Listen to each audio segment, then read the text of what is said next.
نصیب خوارم خپل مې نکړې وای په زیارتونو باندې ډېر وګرځېدمه څه وکړم جانانه لکه د شمعې بلې کېږم وای و خونکار بند مې د جانان بډېدېنه څه وکړم جانانه قسمت بل شیطان مې بوځوی وهي لال په خپل کلي کې ډېر تنګ شوی یمه څه وکړم جانانه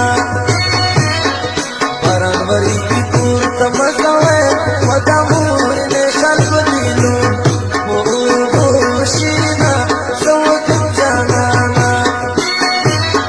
باران ورېږي کور ته مزه وی و توکل په خدای دلته حساب رشا په مینه څه وکړم جانانه د تېر پس یاران مې ډېر دي وی و د محبت یار بدتا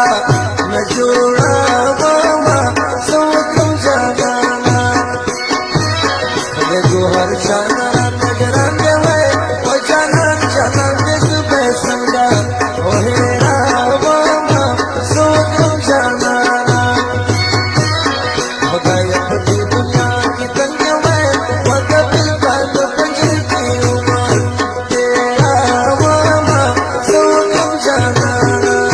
خسرو شنو دې قربان شم چې خندېږي موړ باران دې لمدېږي موړ باران دې لمدېږي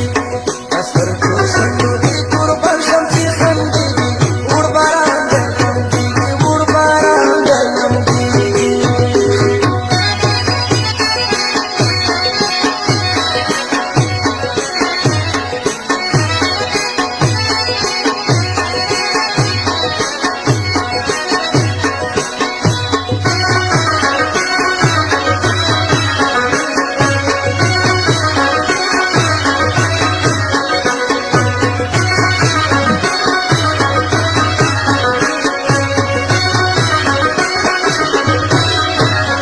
سنا زغلې میرا مې کړوې و یار د غماز په خپلې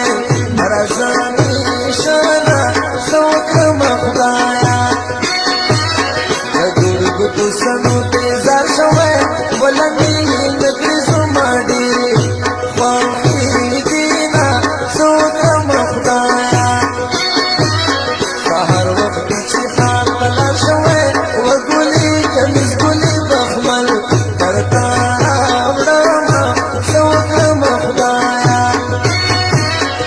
نمبر یې ډېر ملګري ډېر دي وی و د ستا نمبر په پټو سترګو ډېر کومه څه وکړم خدایا زه چې د خپل موبایل کلاو کړم وی و اول تصویر یاره د ستا پټې رازینه څه وکړم خدایا مینه دې دومره راسره شوی ولکه چې څومره زه مینه در باندې یمه څه وکړم خدایا د مینې زړه ته کاڼي زړېږي وی و بې مینې خلک دې راسه ځنګل ته ځینه څه وکړم خدایا و کفر جنګ جانان مین یم وی و زه ورته ګورم د مخبل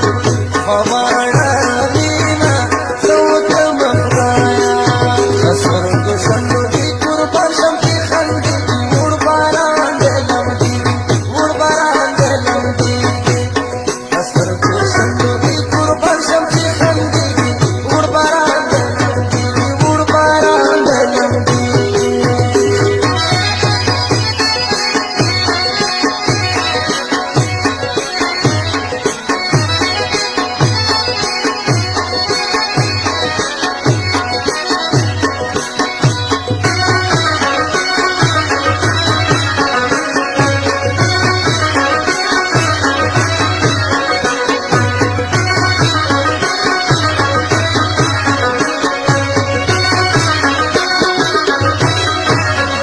لاس دسمان خاطرا کوي وزپلی دستا کوي سلمي نماتا وما وزما جانانا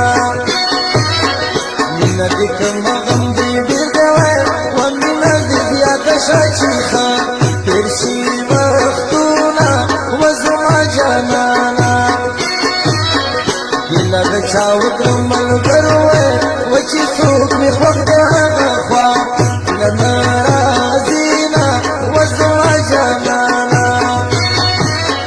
راځه چې سمغاړه غړی شوه وتر څو په یو د بلا بېل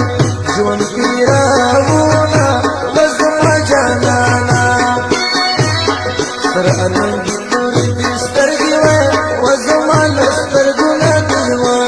کړې دې خوبونه وزما جانانا بې مناسبه خوښ مې نه شوې وه وزه درته ژاړم ستا خندا راپورې شينه وزما جانانا د هغو سترګو په ارمان یم په د چا چې د کلي کې نه شته مثالونه وزما جانانا چې د ماښام تیارې خورې شوې